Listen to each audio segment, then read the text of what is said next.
Here come the black flags of Khorasan.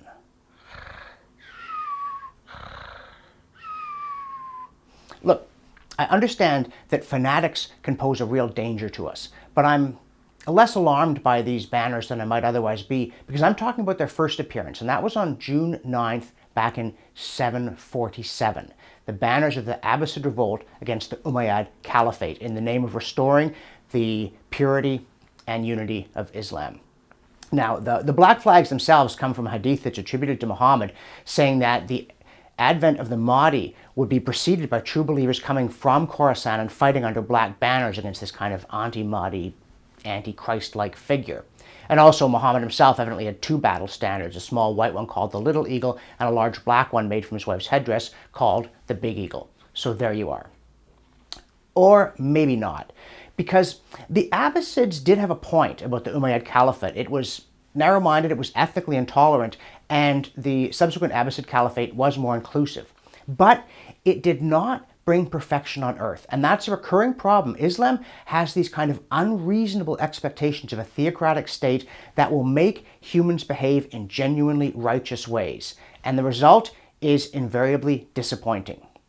Now, you may say, well, the result of political Christianity is disappointing too. Christian regimes go to war with each other. They carry out massacres. There are revolts, assassinations, treasons.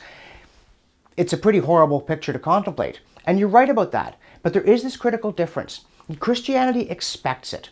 It has a very keen sense, not just of the inherent depravity of man, but how that pertains to political matters. It separates church and state on the authority of Christ himself, in that critical parable about render therefore unto Caesar the things that are Caesar's, and unto God the things that are God's. The Quran has no such strictures. Muhammad never said, hey shucks guys, I'm a theologian, I'll leave politics to somebody else. And so there is this recurring expectation that somehow political action can bring about perfection on earth. And thus any existing Islamic state is very vulnerable to a challenge from the purifiers waving those black flags and insisting that sufficiently violent action against sinners can bring perfection on earth. And again, I want to emphasize, Christian rulers have been really awful. Bad King John of England was Christian. Ivan the Terrible was Christian. But Orthodox Christian doctrine, I don't mean capital O as in Eastern or Russian Orthodoxy. I mean that the fundamental sound Christian position is that we cannot expect the state to make us perfect, and we must not ask it to, or it will fail even in those tasks for which it is suited.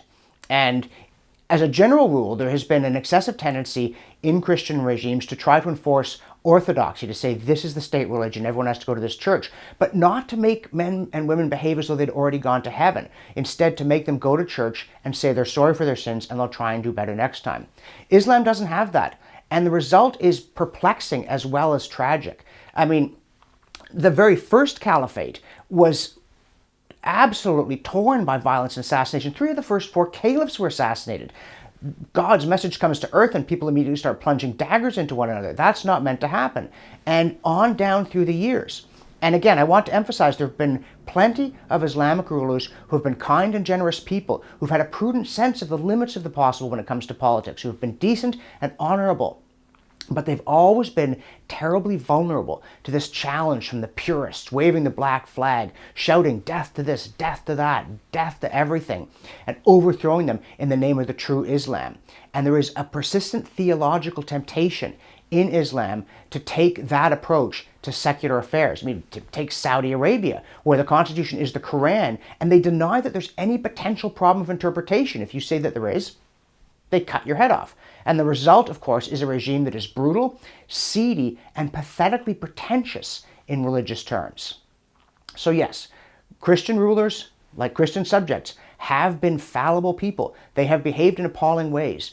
But Christianity does not expect the state to bring heaven on earth.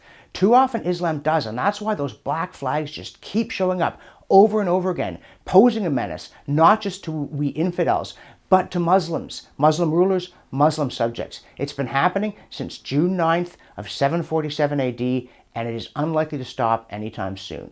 Thanks for watching. Click here to never miss a Rebel update. Want even more of the Rebel? Well, click here to become a premium member.